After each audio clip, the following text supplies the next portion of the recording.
नमस्कार बच्चों। पिछली कक्षाओं में हमने संधि के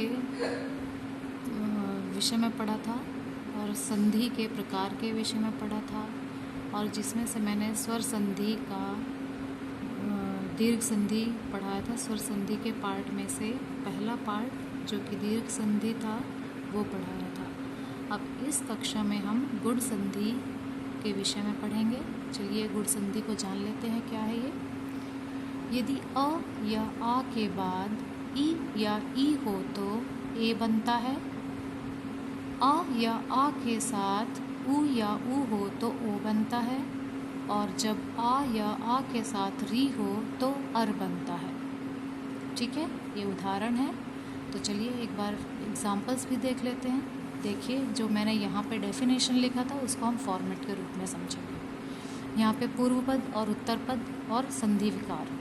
तो पूर्व पद में कहा गया है कि अंतिम वर्ण अ या आ हो, अ या आ हो, और उत्तर पद का पहला वर्ण ई या ई हो। ठीक है, तो उनका कॉम्बिनेशन से जो विकार होगा वो ए में परिवर्तन होगा, यानी कि आ या ई वो ए में परिवर्तित हो जाएंगे। तो देखिए एग्जाम्पल्स। नर जमा इंद्रः, ये इसका पूर्व पद का अंतिम वर्ण यहाँ पे आ है, छोटा आ, और यहाँ पे उत्तर पद का पहला वर्ण ई है, छोटा ई। तो आ और ई मिलकर के ए बन गए। तो यहाँ पे नर के ऊपर, र के ऊपर ए की मात्रा आ गई, नरेंद्र। ठीक है, आ और ई का एग्जाम्पल महा जमा ईशा, आ और ई ये भी ए में परिवर्तित हो जाएगा, महेशा। सुर सुरा जमा इंद्र, यहाँ पे आ और ई सुरेंद्र। राम जमा ईशा, आ और ई बड़ी है तो रामेशा। ठीक है, इस तरीके से। अब ऊ के केस में देखते हैं, जब आ पूर्व पद का अंतिम वर्ण आ हो और उत्तर पद का पहला वर्ण ऊ हो तो वो परिवर्तन ओ में हो जाता है। ठीक है, तो चलिए आ और ऊ छोटे हैं दोनों। यहाँ पे चंद्र, चंद्र जमा उदिया, यहाँ पे छोटा आ है अंतिम और यहाँ पे छोटा ऊ है प्रथम, तो चंद्रोदय ओ में परिवर्तित हो गया। इसी तरीके से आ और बड़ा ऊ ओ सूर्य जमा ऊर्जा, सूर्योर्जा, छोटा आ और बड़ा ऊ मिलकर के ओ में परिवर्तित हो गया तो सूर्योर्जा बन गया। यहाँ पे रमा, आ की मात्रा है और ऊ छोटा ऊ है तो रमा जमा उपयोग, रमोपयोग। ठीक है, और आ और बड़ा आ, बड़ा आ और बड़ा ऊ, गंगा जमा उर्मी, उर्मी मतलब होता है लहरें, गंगा की लहरें, तो गंगोर्मी। ठीक है, गंगोर्मी शब्द बन गया। इसी तरीके से री के केस में देखते हैं, आ या आ के बाद री हो तो वो अर में बदल जाता है, तो कृष्ण जमा रिद्धि, कृष्णर्धि। ठीक है, ये ऊपर वाला रा में परिवर्तित हो अर, कृष्णर अर्धि, तो ये ऊपर चला गया। महाजमा ऋषि, महर्षि। ठीक है, तो ये अर में परिवर्तित हो गया, महर्षि। ठीक है, अब इसका 9th कक्षा में एक और संधि है स्वर की, वो है अयादि संधि। तो इसे भी पढ़ लेते हैं।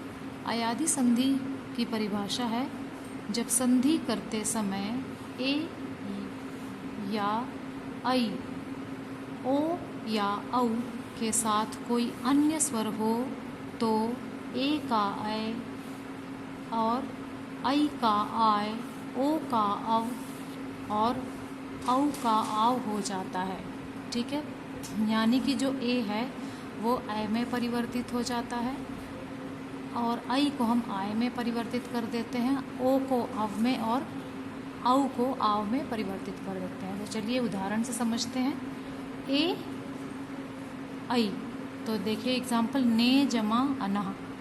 अब ने मैंने यहाँ पे अलग करके दिखाया न, इसमें से ए निकला। ठीक है, स्वर ए निकला और ये अना एज इट इज़ रखना है इसे, तो न, और ये जो ए है ऐ में परिवर्तित हो गया। ठीक है, तो ये जो ये ऐ है ना में जुड़ गया तो ये ना बन गया, और य में जुड़ गया आ तो ये य और ये ना, तो नयनः बन गया, शब्द बन गया नयनः।